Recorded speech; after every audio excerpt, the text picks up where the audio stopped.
Let I be identity matrix 1 0 0 1 and P be a matrix 2 0 0 3, Q be a matrix X Y Z 4। तो ये तीनों ही matrix आपके second order के square matrix हैं। और यहाँ पे बोला जा रहा है कि x y z non zero है, तो एक्स वाई जेड किसी की भी वैल्यू आपकी जीरो नहीं है और ये रियल नंबर्स है। For which there is a two cross two matrix R, R एक टू क्रॉस टू मैट्रिक्स है, इसकी एंट्रीज को हम लोग ए बी सी डी बोल देते हैं। और उन्होंने बोला कि ये एंट्री जो होनी चाहिए वो नॉन जीरो होनी चाहिए, मतलब ए बी सी डी भी आपका नॉन जीरो हो जाएगा। X y z a b c d ये सारे जो अननोन है वो नॉन जीरो है और रियल नंबर्स है। अब हमारे पास क्या इन्फॉर्मेशन है कि Q into R should be equal to R into P. हम लोग कैंसिल नहीं कर सकते, cancellation of matrix is not allowed and matrix multiplication is not commutative. तो आप मैट्रिक्स Q लिखिए।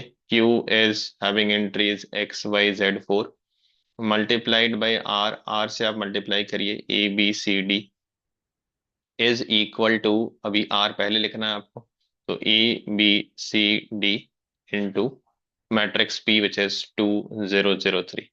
तो यहाँ पे आप इन दोनों मैट्रिक्स को मल्टीप्लाई करिए, L H S R H S को, and equate them.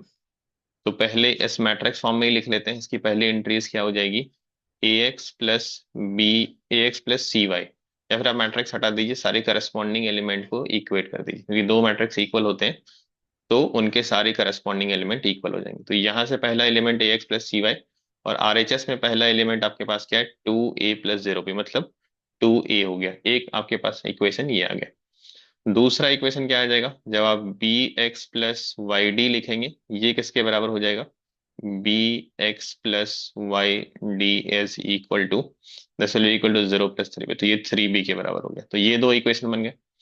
Now third element क्या हो जाएगा, Z4 multiplied with A C, तो A Z plus 4c is equal to, यहाँ पे आपका 2c हो जाएगा। और लास्ट आपका हो जाएगा Z4 multiply with B D, तो ये आपके पास हो जाएगा b z plus 4d is equal to, this side we are getting c d with 0 3, तो ये 0 प्लस 3d हो गया। तो यहाँ से आपको ए जेड की वैल्यू क्या मिल रही है, we are getting a z is equal to -2c, a z की वैल्यू -2c हो गई। और ये आप डी ट्रांसपोज करेंगे तो बी जेड की वैल्यू -d हो गई। अब ये पहले ही हमें पता है कि a b c d x y z ये सब जीरो तो है नहीं, तो आप डिवाइड तो कर सकते हैं इसको। तो ए बाई बी आपके पास हो गया 2c/d, मतलब a D is equal to 2bc आ गया। यहाँ से we are getting a D is equal to 2bc।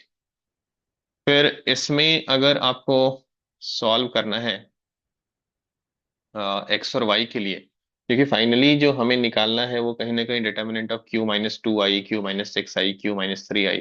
तो Q वाले इंफॉर्मेशन हमें चाहिए होगी, एक्स वाई जेड के बारे में इंफॉर्मेशन चाहिए होगी। तो let's find x and y in terms of a b c d. X और वाई के टर्म्स में इसको लीनियर इक्वेशन टू वेरिएबल के तौर पे देखिए और आप इसको सॉल्व करिए। तो मान लीजिए कि ये इक्वेशन नंबर 1 है, ये इक्वेशन नंबर 2 है। अगर हम y को एलिमिनेट करना चाह रहे होंगे तो आप लिखेंगे फर्स्ट मल्टीप्लाइड बाई डी, जो कि आप y के ऑप्शन को ऊपर नीचे बराबर करना चाहेंगे, एंड सेकंड मल्टीप्लाइड बाई सी। तो दिस गिव्स यू व्हाट, यहाँ से आपको मिल जाएगा, पहले में आपने d से मल्टीप्लाई किया तो ए डी, और दूसरे में c से मल्टीप्लाई किया तो B C, A D minus B C times X. Y cancel हो गया क्योंकि इसी हिसाब से आपने ये वाले कॉन्स्टेंट मल्टीप्लाई किए। राइट साइड में आपके पास first equation multiply with D and second equation multiplied with C. और just now you got A D is 2bc, इसको यूज कर लीजिए। तो आपके पास क्या हो जाएगा, 2bc माइनस 2bc bc, और यहाँ पे आपके पास हो जाएगा A D is again 2bc, तो 4bc माइनस 3bc bc। यहाँ से क्लियरली x की वैल्यू 1 हो जाएगी कि b और c ये नॉन जीरो है। तो immediately you got the value of x is 1। आप x इक्वल टू 1 किसी फर्स्ट या सेकंड में रख दीजिए, वहां से y की वैल्यू आ जाएगी। अगर मैंने फर्स्ट में रखा x इक्वल टू 1, तो इधर 2a माइनस ए हो गया, तो y की वैल्यू हो गई a/c। और x की वैल्यू 1 आ चुकी है, y की वैल्यू a/c आ चुकी है। z की वैल्यू क्या आई थी, कोई एक वैल्यू ले लीजिए, मान लीजिए यहाँ से ले लिया आपने, तो z की वैल्यू यहाँ से आपके पास है -2c/a।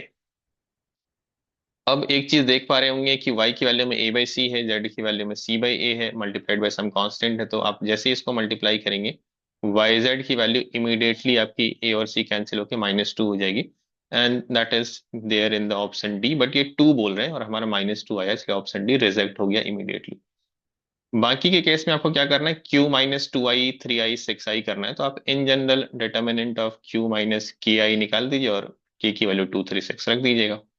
तो determinant of q minus k आई क्या हो जाएगा, q क्या था आपके पास, लेट से आप मैट्रिक्स ही फॉर्म कर लीजिए पहले। q आपके पास XYZ4 है और उसमें आप के आई सब्ट्रैक्ट कर रहे हैं, तो XYZ4 माइनस के टाइम्स आइडेंटिटी मैट्रिक्स 1 0 0 1, इसका आप डिटर्मिनेंट ले रहे हैं।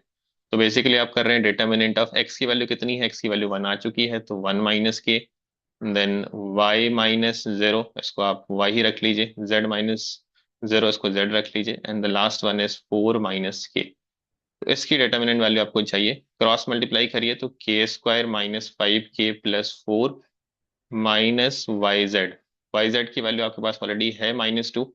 तो यहां से इसकी वैल्यू क्या आ रही है, determinant of q minus k I will be equal to k² minus 5k -2, ये आपका प्लस बन जाएगा, तो 4 + 2 6 हो जाएगा, which is k-2 into k-3। अब ऑप्शन के हिसाब से देख लीजिए आपको k की वैल्यू क्या रखनी है, पहले ऑप्शन में 2, फिर 6, फिर 3। जैसे आपने k की वैल्यू 2 रख दी, आपको determinant of q minus 2i 0 मिलना चाहिए। k की वैल्यू आपने 6 रख दी, तो determinant of q minus 6i आपको क्या मिलना चाहिए, 6 minus 2 is 4, 6 minus 3 is 3, 4 into 3 is 12। और फाइनली डिटर्मिनेंट की वैल्यू, k की वैल्यू 3 रखने पे आपको 0 मिल जाएगी, क्योंकि ये वाला पार्ट आपका 0 हो जाएगा। तो देखते हैं कौन सा ऑप्शन गिवन है, determinant of q minus 2i 0, बिल्कुल यही आ रहा है अपना, determinant of q minus 6i 12 यही आ रहा है, determinant of q minus 3i ये 0 आ रहा था बट इन्होंने 15 दिया है, तो a and b are the right choices, that is the answer for this question.